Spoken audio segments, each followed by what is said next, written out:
ग्रह ज्ञान में आप सभी का स्वागत है। आज हम आपको बताएंगे गज केसरी महापुरुष योग के बारे में। पंच महापुरुष योग में एक है गज केसरी महापुरुष योग।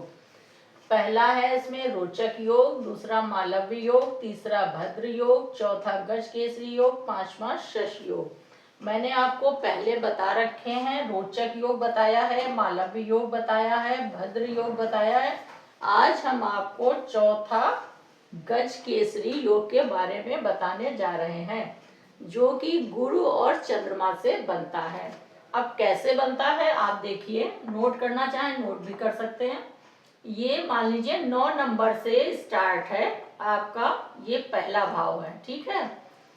पहला, दूसरा, तीसरा ये भाव हैं, 12 भाव होते हैं, भाव यही रहते हैं। पहला है तो पहला ही रहेगा, ये दूसरा। इसमें राशि का नंबर बदल सकता है, जैसे इसमें 9 है, 8 भी हो सकता है, 2 भी हो सकता है, 1 भी हो सकता है, कोई भी हो सकता है। मैंने यहाँ पे 9 नंबर गुरु का नंबर है, गुरु की राशि है धनु राशि, ठीक है। ये धनु लगन से स्टार्ट है, पहला भाव में 9 नंबर है तो ये धनु लगन हो गया, ठीक है। अब मान लीजिए यहाँ पे गुरु आपके बैठे हुए हैं और ठीक है, और यहीं पे चंद्रमा बैठ गया। अच्छा, ये जो पांचों योग हैं ये केंद्र के घरों में ही बनते हैं, 1 में बनेगा या 4 में बनेगा या 7 में या 10 में, ठीक है। इन्हीं घरों में ये बनते हैं, स्वयं की राशि में और या फिर उच्च की राशि में। अब मान लीजिए 9 नंबर गुरु का ही है, गुरु यहीं पे बैठ गया और चंद्रमा बैठ गया, ये थोड़ा सा अलग है।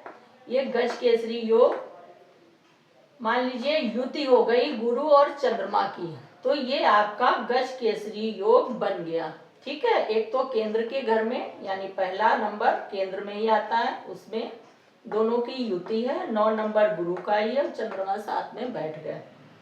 तो ये बहुत ही अच्छा योग होता है, जिस भी कुंडली में होगा वो व्यक्ति ज्ञानी होगा, सद्मार्ग पे चलने वाला होगा, उच्च शिक्षा प्राप्त करेगा, अच्छी जॉब में होगा, अच्छी संतान होगी, अच्छा विवाह होगा, वैवाहिक सुख होगा, उसको सुख समृद्धि धनी सभी कुछ उसके पास होगा। ये बहुत ही अच्छा योग कहलाता है, ठीक है। ये ऐसे भी बनता है। और दूसरा तरीका इसका क्या है कि इन दोनों का दृष्टि संबंध हो जाए, वो भी केंद्र के घरों में। मान लो गुरु यहाँ बैठे हैं और आपके चंद्रमा यहाँ बैठ जाएं, ठीक है।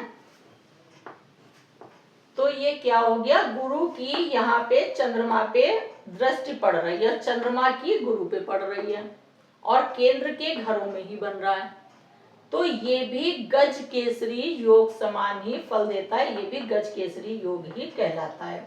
और जो मैंने बताई हैं खूबियां, वो सारी खूबियां उस व्यक्ति में होगी, धनी होगा, श्रम सुखी होगा, हर तरह से संतान भी अच्छी होगी, उच्च शिक्षा प्राप्त करेगा, अच्छा ज्ञान होगा, सद्मार्ग पे चलने वाला होगा, धर्म कर्म वाला होगा, पूजा पाठ वाला होगा, सभी कुछ उसमें खूबियां होंगी अगर वो कुंडली में अच्छे उसमें है, ठीक है।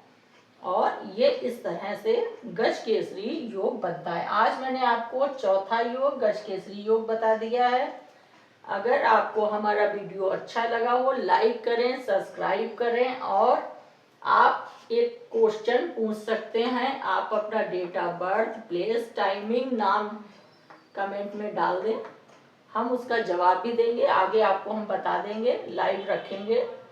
और कुछ आप अपनी तरफ से सुझाव देना चाहें कमेंट में, वो भी लिख सकते हैं, उस पर भी हम अमल करेंगे और आपको ऐसे ही वीडियोस नित्य नए प्रतिदिन प्रस्तुत करेंगे। धन्यवाद।